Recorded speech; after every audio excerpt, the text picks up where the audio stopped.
What's good, YouTubers and YouTubettes? This is JB Sports, back again with another one.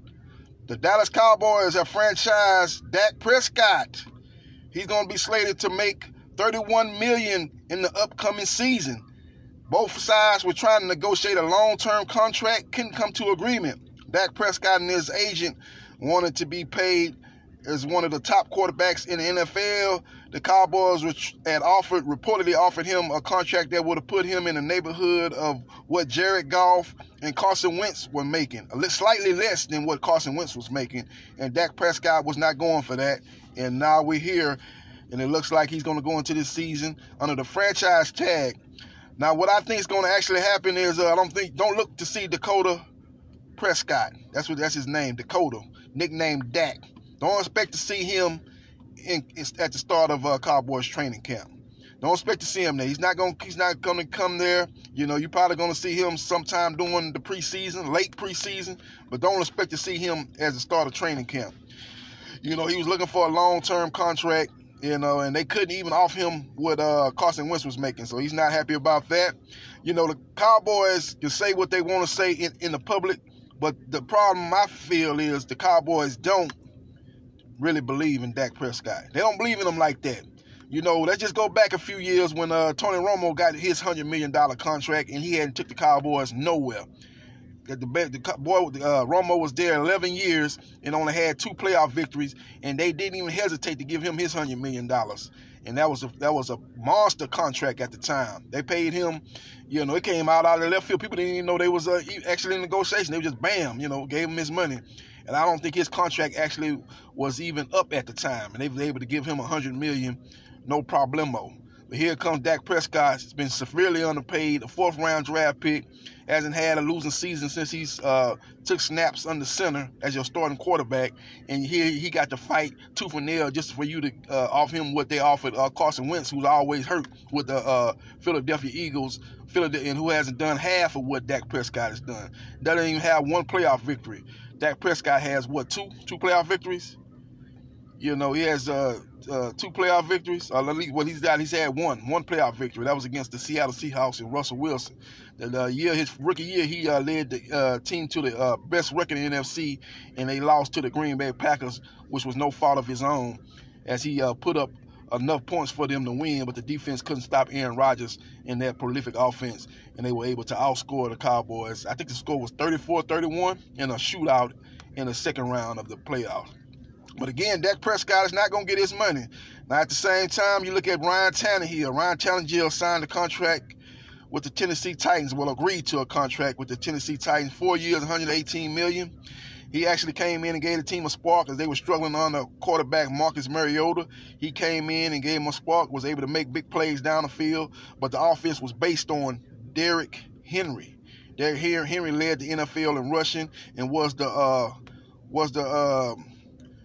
the engine that drove that team into the playoffs, not Ryan Tannehill. Ryan Tannehill played his part. Actually, obviously, he played better than Mariota, and he led them to the AFC Championship game. But in that game, they was able to slow down Derrick Henry, and they made the game put into the hands of Ryan Tannehill. That was the Kansas City Chiefs' objective, and Ryan Tannehill could not get the job done as he was forced to get into a shootout with Patrick Mahomes, and he couldn't measure up, and they lost 35-24 as the Kansas City took over the game in the second half. So you look at Derrick Henry, that's another guy that's franchised, $10 million franchise tag for him. As you know, running backs are not paid at the top level like quarterbacks or left tackles or shutdown cornerbacks. Guys of that caliber, they're not paid because they have a shorter shelf life in the NFL. So they're not paid, but this shouldn't apply to Derrick Henry. He is the focal point of that offense. You take him away, the offense is a very, very, very, very ordinary. Not an offense that scares anybody in the NFL once you take away Derrick Henry. So that just kind of makes you wonder, man, what's going on in the NFL, man? What's different players get their money and other players have a hard time getting their money, man. It makes you kind of make a light bulb go out in your head, make you think like what's really going on, man. But Dak Prescott, again, has been franchised by the Dallas Cowboys, And as the teams will, hopefully the parties will continue negotiations. Hopefully they will come to a deal, but they haven't came to a deal in 7 months prior to today. I don't think they're going to be able to come up with a deal before the training camp. So look for Dak Prescott to not be there at the start of training camp, as the situation is turned very, very, very, I ain't going to say it's turned ugly, but it's turned very, very combative. And I think the relationship with Dak Prescott and the Dallas Cowboys organization will never be the same after what just went down today as their team is franchised Dak Prescott. Can it be repaired? Sure. But if they go into the season and franchise him and he puts together another season comparable to his first 4 seasons where he's led his team to at least a 500 or better record, and they franchise him again, they're basically saying they don't want Dak Prescott if it gets to that point. And I think right now, they despite what they're saying in the media, Jerry Jones and Stephen Jones, they have their reservations about Dak Prescott based on what happened last season. As you know, Jerry Jones said we have a Super Bowl roster. We have a team capable of getting to the Super Bowl. And they went 8-8 with all that talent on the roster. And I think Jerry Jones looked at it as this. He said, we've got one of the best running backs in the NFL. We've got one of the top receivers in the NFL. We have one of the best offensive lines in the NFL. Why is our offense so inconsistent? Why is our offense so good against mediocre to below average team, but struggle against the elite level teams? And he looks at it as Dak Prescott. With quarterback we got, he's a great leader, great person, a guy that's not going to get you beat, not going to turn the ball over light, but is he that franchise level, game changing guy that can put his team on the back if they shut down Ezekiel Elliott type of quarterback? And I think Jerry and Stephen have their reservation. That's why they haven't open the bank to pay Dak Prescott. They'll pay him to a certain extent, and that means, we'll pay you basically what Jared Goff got, basically what Carson Wentz got. But if you're talking about making what Russell Wilson made, we don't think you're on the level of Russell Wilson. We don't think you're quite to that level. We don't think you're quite to that level of Aaron Rodgers, guys that are the top paid at their position. So we're going to pay you where we think you should get paid.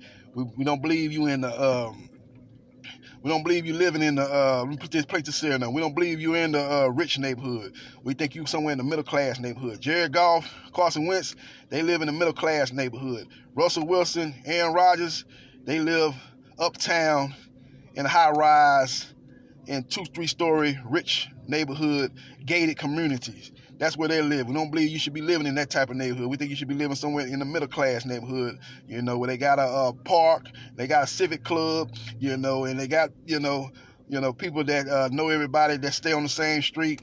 That type of neighborhood. You can go into the neighborhood, go out the neighborhood, and come and go as you please. Not that gated community. We don't think you should be living in that type of neighborhood. And that's basically what the Dallas Cowboys has said about about Dak Prescott and his contributions to the Dallas Cowboys the last 4 seasons.